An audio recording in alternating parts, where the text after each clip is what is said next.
Listen to the people. Listen to humanity. Listen to the parrot. Parrot TV. Parrot TV. Parrot TV. Parrot TV. Parrot TV. Listen to the people.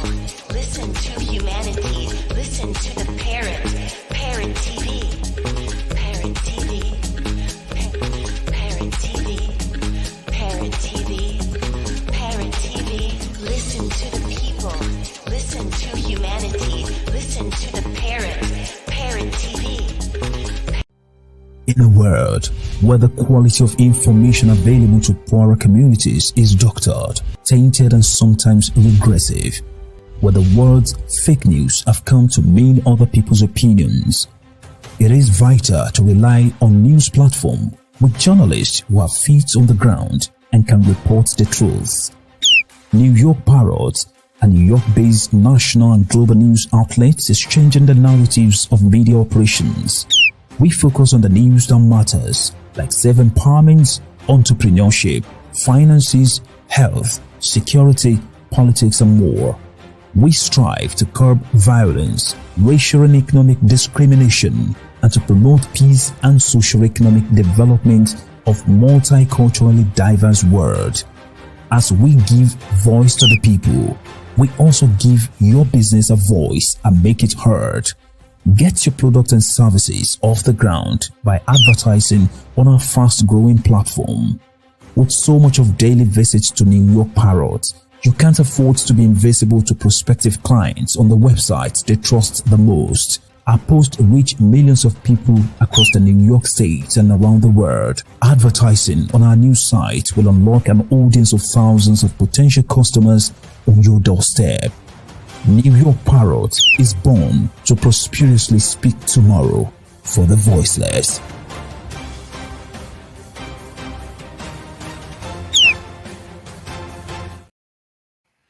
Hello, welcome to World Inkers Network. I'm Dustin Pickering, your noble and honest host.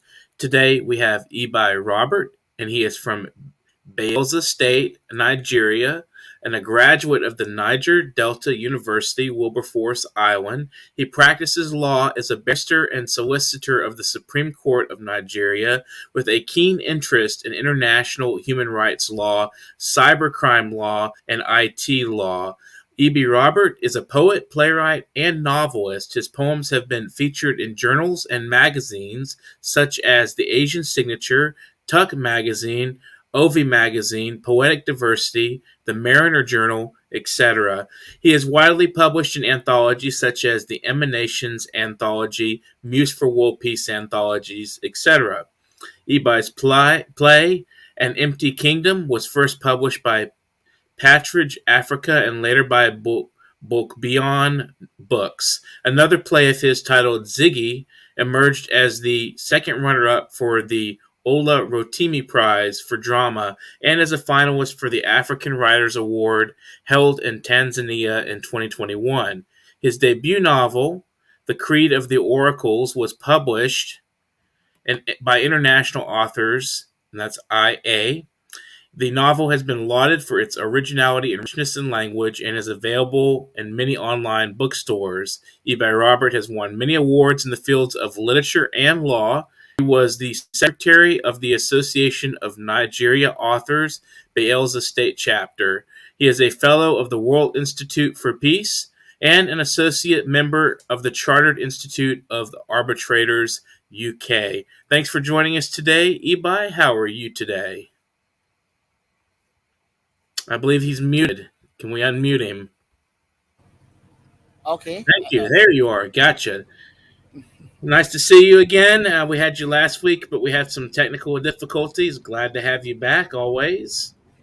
Yeah, thank you very much. I'm grateful. So you're known most for writing poems and plays. Why did you venture into prose writing? Okay, I think I was trying to answer this same question the last time we met, but unfortunately, we had some network issues. You see, literature has different genres, as we all know, and each and every one of them has the uniqueness, For prose writing, I mean, drama writing, let's start that way, or playwriting, you know, it basically deals with dialogue. And as a writer, you don't have the opportunity to describe and narrate as much as you want. So you're limited to that extent. For poems or poetry, you're also limited to the extent that you're allowed to just, describe ideas or thoughts in just few words. But prose or novel writing gives you a very great opportunity to express yourself better, to describe better, to also narrate better. And so for me as a writer, I tend to have so many ideas in my head, so many stories to tell, and I feel that poetry and drama cannot just give me that enough opportunity to tell those ideas and tell those stories. So for such stories or ideas that can better be shared in prose writing, I decided then to venture into that germ to be able to tell the stories better. So that's the reason why I decided to write prose rather. Interesting. That's I like the idea that you're presenting it. Prose can be it can be more expressive and deeper in some ways than poetry and drama, and at least in the terms of you have brevity with the poetry and with poetry and drama and with plays you have to stick to the dialogue and Mm. with poetry it's more subjective experience oriented to an extent. That's a very interesting concept. So, your debut novel, The Creed of the Oracles, has been lauded for its literary quality and beauty of language. What particularly inspired you to write this work? Um, a lot, let me start first. As a legal practitioner, there are a lot of things I come in contact with um, almost every day in the courtroom. One of which is the problem of injustice. Hmm? And basically, I was inspired to write the Creed of the Oracle to use it as a medium to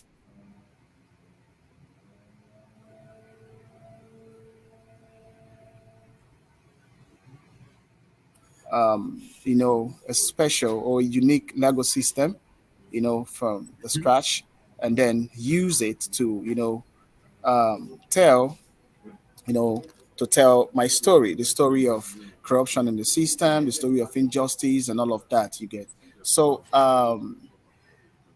Also, it has a religious aspect or a religious touch. I was able to use the creed also as well, the creed of the oracle, to also tell this aspect of the story. So, religion, politics, as well as the injustice happening in the Lego system and the corruption in the Lego system were the basic things that inspired me to write the book. So, if you read the book, you see these same things that are playing out in a contemporary society also playing out in my fantasy world. So just a whole lot of web full of so many things.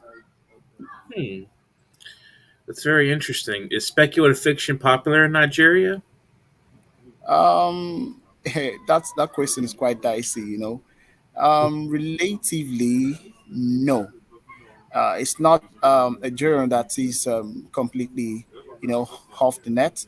It's something that is known, but not an aspect of literature that is so well explored by writers over here. But for the fact that it's known, that's a fact. What sort of forms of literature are popular in Nigeria, to your knowledge? Basically literary fiction, or we say literary realism. Hmm.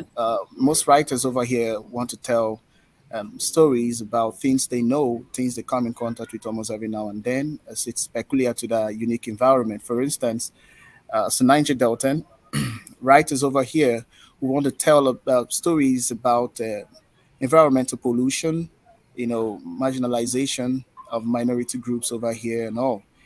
Hardly would people delve into the world of fantasy to tell stories from that perspective. So I would say literary fiction or literary realism is quite popular, but fantasy, science fiction is not really a popular area that is explored by writers, but it is an aspect of literature that is well known.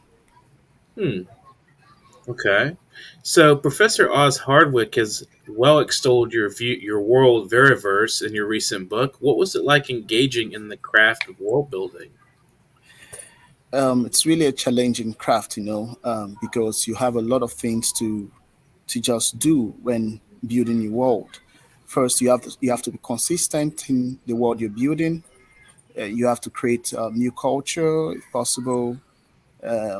Like in my own case, a Lego system, a political order, and all. And also, if possible, a language. I try to do that, taking into consideration the world built by Tolkien in Lord of the Rings. He built or kind of invented, a unique language for the elves, and all of that. Mhm. I wasn't able to really do something of such in the Creed of the Oracles, but something a little bit close to it because there are some words that are my own invention, trying to show that there is a kind of language being spoken by some persons in the world I created.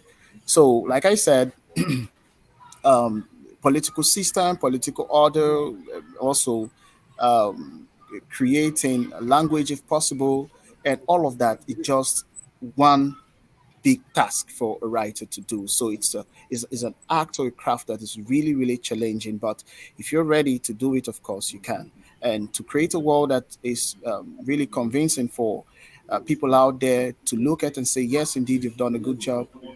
It's not one easy to come by. So for me, as a writer, I can't give myself the upload. Readers are the ones to make the judgment, but I think I did something that people have been able to say, yes, AB, you did your best. So, in summary, the craft of world building is a really challenging one. So how did you go about with that task? Did you take notes and conceive these ideas in your mind and just sort of write down and just scratch out anything that didn't work and go forward from there? I mean, how did you create this fresh world and keep it in your an ability to write it, to actually write this out? I think basically, if you're inspired as a writer to do something, you take the bull by the horn to get whatever you want to get done to get done. Hmm. I think that's what actually played out for me. For me, I'm Christian to start with. I believe in and the Almighty God, and the fact that He inspires and He gives wisdom to whoever works with Him. So for me, I can rule out that fact. I believe that what I did was uh, was a gift, a gift simply in display. But apart from that, hard work also plays a whole role in your process because you may have the gift to do something, but if you're not diligent and willing to get that in work, it won't work.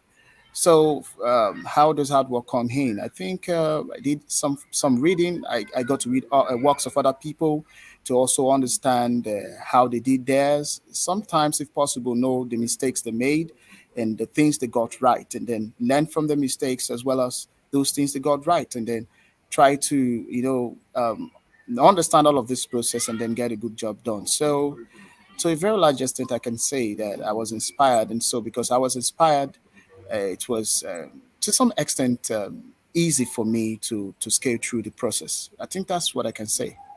Okay. So, The Banishment of the Six Forces is described as volume one of your debut novel. Should readers expect more volumes, and are we expecting a sequel or even a prequel? Yes, yes. You see, to answer this, I really want to use this opportunity to thank my beloved wife, Joy Habe Robert. Why I'm saying this is because having a second volume was her idea. I'd wanted to just write the Creed of the Oracle as just one book, and just as one book. But when she finished reading the Banishment of the Six Forces, which was initially titled A Codified Tale, she asked me a question. Are you done with the book? Is this all? You're not writing something else? I said, no, this is just what I want. I'm ending the story. And she said, no, this story needs to go on. And I was like, okay.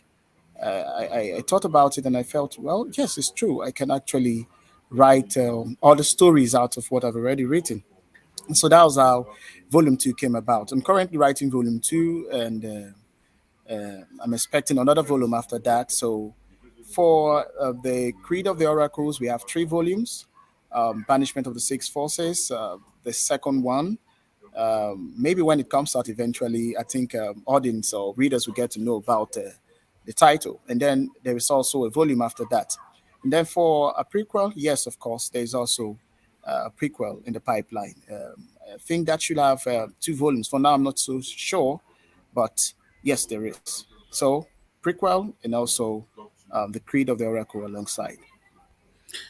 Do you have a community of writers that help you critique your work and sit down with you and sort of give you pointers on how you can elucidate some parts of your story that don't make sense to them or something of that nature? Or do you just kind of go alone and just you write your book and get it out there? How does that go for you? There are a lot of networking already, created over the years. For instance, let me start by talking about the international authors. We won't be having this conversation this big if not for them. So, international authors has played a very good role, in making this happen. I want to also use this opportunity to appreciate Professor Carter Kaplan.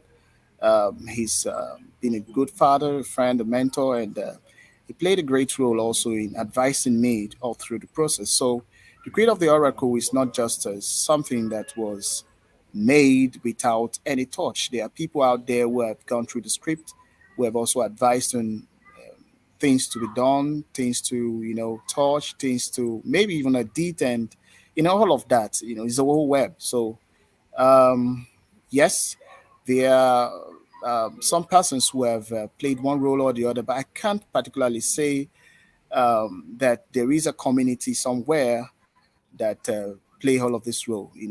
So individually, yes, that's true. Yeah.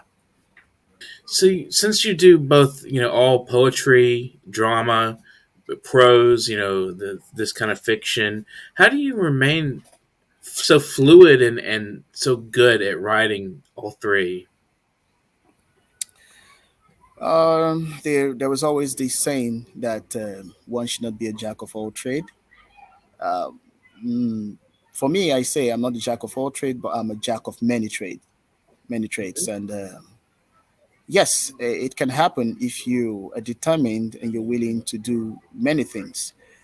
For me, it's all about studying. It's all about having the passion. If you have the passion for anything, you can do it. And so it's all about how you manage your time. So my writing prose, my writing drama, my writing poetry is not because I just want to write them. I'm writing them because I have a love for these journeys. And like I said earlier, there are stories that I can tell better with prose writing. I have no choice, so I had to learn the craft, understand it, and do it. So the balancing is made possible because somehow along the line, diligence is being injected in and hard work. So I have the passion for poetry, and that's why I'm doing all of them. Interesting. So, how would you describe your poetry? Romantic, Hmm. romanticism. Let me put it that way, because I merely write about things of nature. Mm, Hmm. yes, Interesting. Do you use a lot of mythology in your poetry as well? yes, a lot. I play a lot with figures of speech, and Hmm. I also play a lot with imagery as well. Those are the beautiful things about writing literature. If you do not make use of these tools, literary tools or literary devices, then of course your work will not be one that will be easily cited out there. Well, we're going to take a brief break with a commercial. We'll be right back with some of your work. So let's be prepared to hear some of Ibai's writing. Do Thank you so you much. know that there is a publishing company that wants to make life easier for you as a writer. This publishing company is called World Inkers Printing and Publishing. We publish in all different languages, and we're looking for writers of all genres, all formats. We're looking for scholars, ghostwriters, playwrights, poets, short fiction, novelists, you name it. We're looking for anybody who is interested in writing and the craft of writing to be in touch with us. You can reach us at info.worldinkers@gmail.com. With World Inkers Printing and Publishing, you do not require a lot of money to publish with us. Contact us today at info.worldinkers@gmail.com. Become a winner with other authors at World Inkers Printing and Publishing. Give us a shot. We will surely convince you. Welcome back to World Inkers Network. I invite you to subscribe to the channel and share our content as freely as you'd like, and buy our books. So, Ibai, would you like to read some from your novel, or do you have a poem or something you'd like to share? Oh wow! Should I say that? It took me off guard. I wasn't expecting it. I'm good at that. I'm good at taking. Well, interestingly, I am here with a copy of the book. So Okay. Can't wait to hear from it. I would love to hear some of your writing style. So you guys out there watching today, thanks for joining us. World Inkers Network. We're here every Tuesday and Saturday. Well, we try to be, as long as we have guests. If you want to be a guest, get in touch. We'll tell you how to do that at the end of the program. So whenever you're ready, Ibai, we'll love to hear your work. okay, I'll be looking at or reading from chapter 14, Okay. page 84. Yes, chapter 14 of the Creed of the Oracles. Let's go there. I'm coming. Okay. Okay. So let me start by reading maybe the first page or something. Okay. Okay. It had been about a week since Zeus and Lionel had left the forest of Randigolf, following the warning from the goddess Zend. The deserters were not sure about the next step to take. The interference from the gods got the Sisters of the White very uneasy. Again, what made this more troubling was that the gods were not known to always interfere with the affairs of freemen. Yet, it was different this time around. Zeus and Lionel had managed to escape the deserters' grip by the act of the gods. Lady Margaret was determined to execute the disciples, but the opportunity was gone and the gods were to blame for it.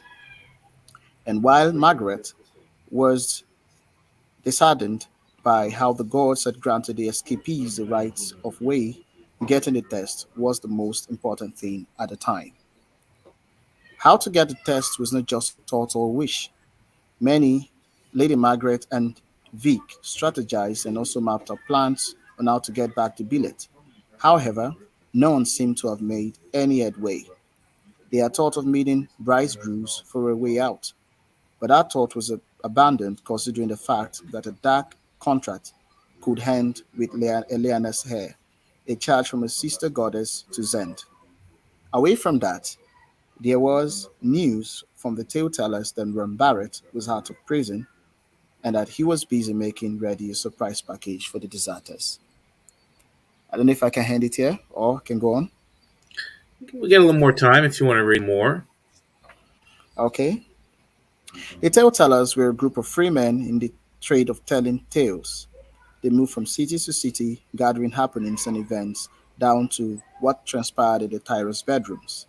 They liaised with everything and anything full of life to help their gossip garner weight and spread their tales far and wide. People who wanted to know the latest rumor from any quarter simply paid them a visit and exchanged gold or air coins for the latest tales from beyond the city walls. The tale-tellers told their tales by the dint of songs, poetry, and forthright narrations. Freemen did pay with air coins and other good stones for the tale-teller's service because most of the tales were accurate. By the dint, by the dint of forthright narration, Barrett, the great wrong, who was thrown behind locks by the hands of the white sisters of Lady Margaret, has found freedom, and now he plans to surprise Randigolf with black oil and fire. But the exact day I do not know. A telltale who was before Lady Margaret narrated. I think I'll stop here. Thank you. Thank you for reading that. We have a little time to ask some more questions. So, I have a question. Does your legal career have any effect on your writings? And if yes, how?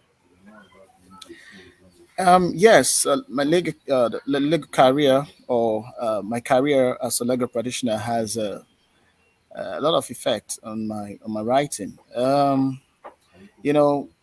lawyer is a lawyer, consciously, subconsciously, otherwise. So somehow along the line, you tend to, your profession or what you know tend to play out also in your writing. So, for instance, writing the Creed of the Oracle, I come to understand that's because somehow along the line, I see Lego terms coming in, even though it is presented in a fantasy way. Uh, I saw that coming in. I just couldn't do without it. So it has a lot of role to play, not just in the aspect of writing literature works or literary works. I also write Lego articles as well. So you can see that play out completely. But when it comes to literature, to some extent, I'm conscious enough to take it out. Some other times, it plays out, it plays out naturally without me even observing it. So, yes, it has an effect even on my writing. And, when it comes to Lego writing, jargons are there, legalese are also there. Somehow these different terms also come to play out, or the structure, the way words are couched, the way words are placed, the way you weave them. All of these things tend to play out also in the way a lawyer writes. It takes a very good writer to be able to, write in such a way that legality does not play any role at all. But no matter how you try to keep it by the side, as a writer and as a lawyer at the same time, your legal profession will always come out. A good observer or a good critic, when looking at a work, a literary work of fiction written by a lawyer, will observe that this person must be a lawyer because the way he talks, the way he weaves his word, his diction, and all is showing that somehow along the line, it could just be a very small spot. It can be identified. Yes, that's it. Interesting. So, what challenges did you face in writing this book? I mean, a lot of writers have challenges getting up and getting to the discipline of it, or getting the book, even getting it out set to be published. What were some of the great challenges you faced that you are proud to have overcome? Okay. Firstly, rather, um, I would say writing, you know, literary work that is not popular over here was one of the challenges I faced. Hmm. It's not something I've done before. This is my first novel to start with, and it's my first speculative work of fiction. I had to read works of other writers, understand the way they write, and then, like I said, learn the good things about the writing as well as the mistakes made, because that's also very important.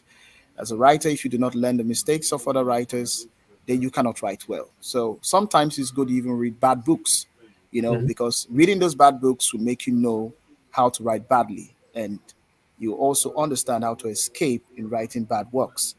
So the world of the act of word building is also a very was also a very strong challenge for me as a writer, because like I said, I was going into something I have not done before. So writing the work itself is a felt challenge. Secondly, um, proofreading.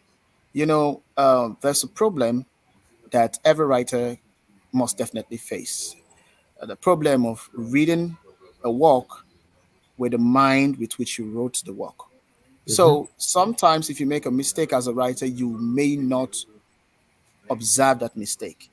because more often than not, when you read your work, you're reading it as if it is correct without knowing that there is a mistake in the work. And that's why it's advisable to always get to work to an editor to edit.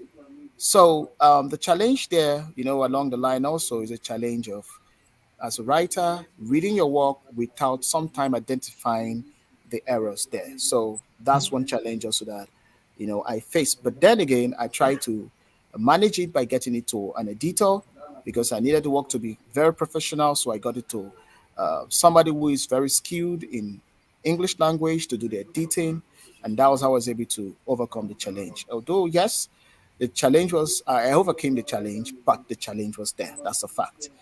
And then again, another thing was working with my advisor, Professor Carter Kaplan, was really challenging as well. But I do not regret it because I learned a lot.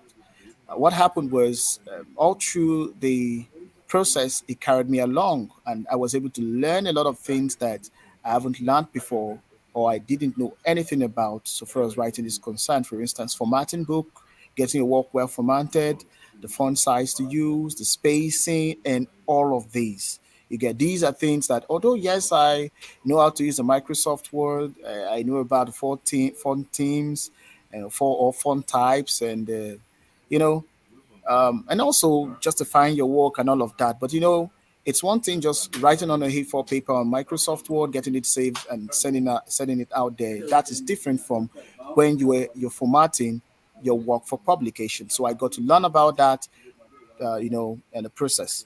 So it was a challenge I also encountered, but I was able to learn, along the line, passing through the challenge. So why did you choose speculative fiction to tell your story? Is there a particular reason, or was there a moment when you decided that you were ready for a speculative book, or what happened that sparked your drive for that?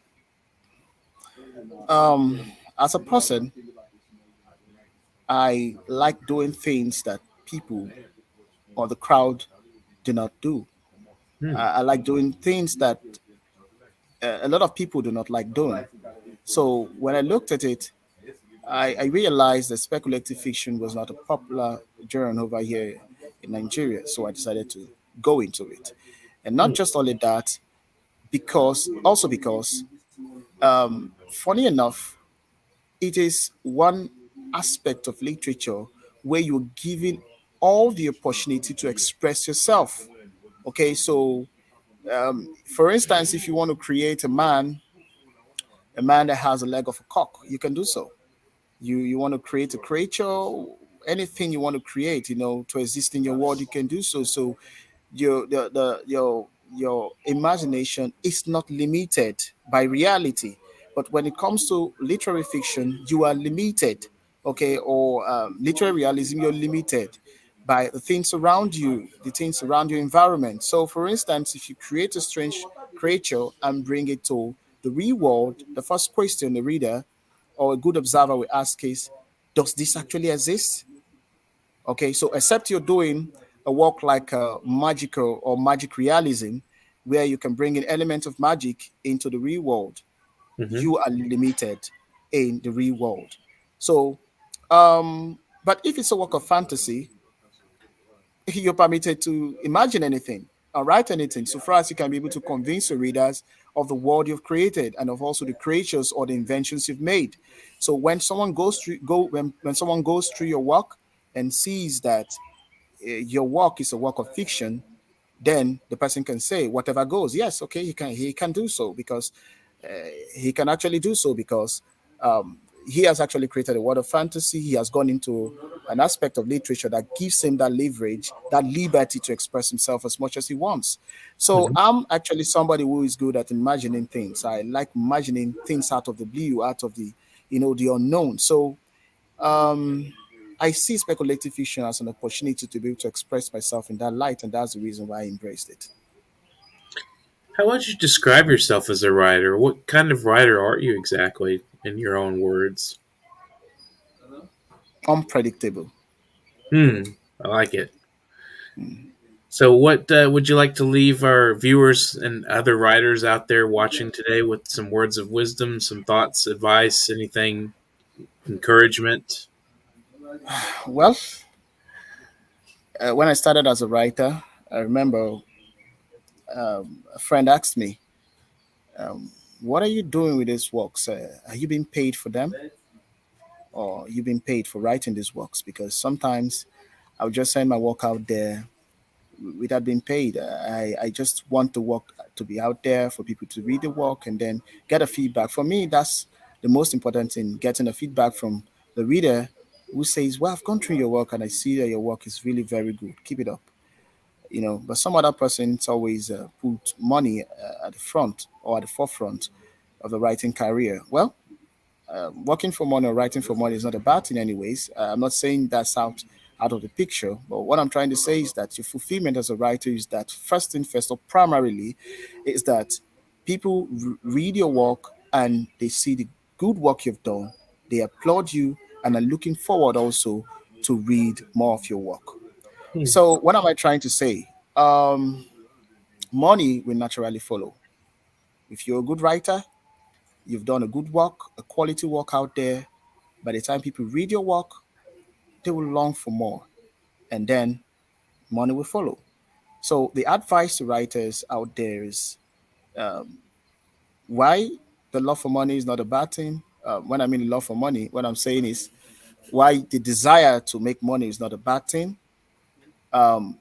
As a writer, you should try as much as possible to make people love your work. Write for the audience, write for your readers.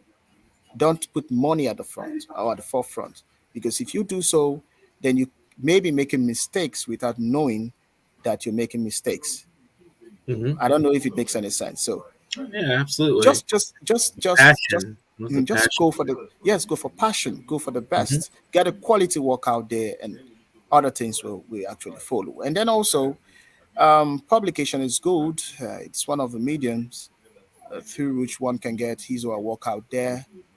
But when getting your work published, always look out for a good publishing house, okay, to get your work published, because it's very also instrumental to the success of any writer.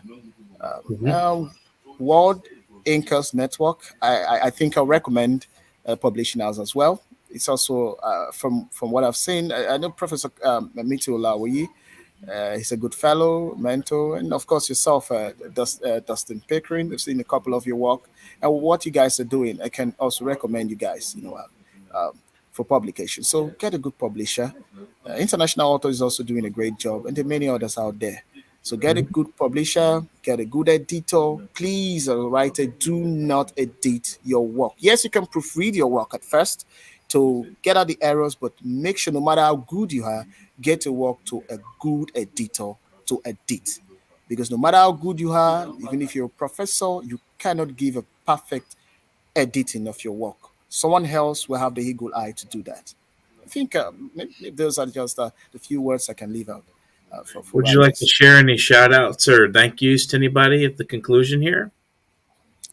Okay, I want to start giving a big shout out to Professor Carter Kaplan, advisor, the editor in chief of Farmer Nations Anthology in the International Authors, Professor Oaks Hardwick. He's also a professor in Leeds Trinity University. He read my work and also gave a very fine comment. Michael Butterworth, I also want to say thank you for your role, the role you played, yeah, to also endorse my work. Me too, Lawuyi, I also want to thank you. I also want to thank Mike Shivers, Tessa B. Dick, and of course yourself too, Dustin Pickering. I also want to thank you very much for the time. Well, thank you. Thanks for being on the program today. You guys out there, you've been watching World Inkers Network, and this is the conclusion of the program. If you guys know anybody that wants to be on the program, you can get in touch with me, Dustin Pickering, at publication.worldinkers@gmail.com. Send a bio and a headshot, and I'll be happy to respond to you and get you scheduled a date that's for you. And if you want to donate to our program, help us move along and keep us going as fast as we can in this fast-paced internet reality we're facing, you can donate at paypal.me/nyparrot. That's paypal.me/nyparrot. You'll see that there, paypal.me/nyparrot for support. And again, publication.worldinkers@gmail.com is where you reach out to me if you want to get in touch to be on the program or to submit something to our website. We have a website, worldinkers.com. If you want to take a look at that right now, subscribe to our channel, please. We need your subscriptions, and we need we need a lot of your sharing and so forth to spread the word. And I appreciate your time for watching today. Go back and watch it again if you enjoyed it. Share it with your friends and family. In the meantime, get to writing. Nice to see you guys today.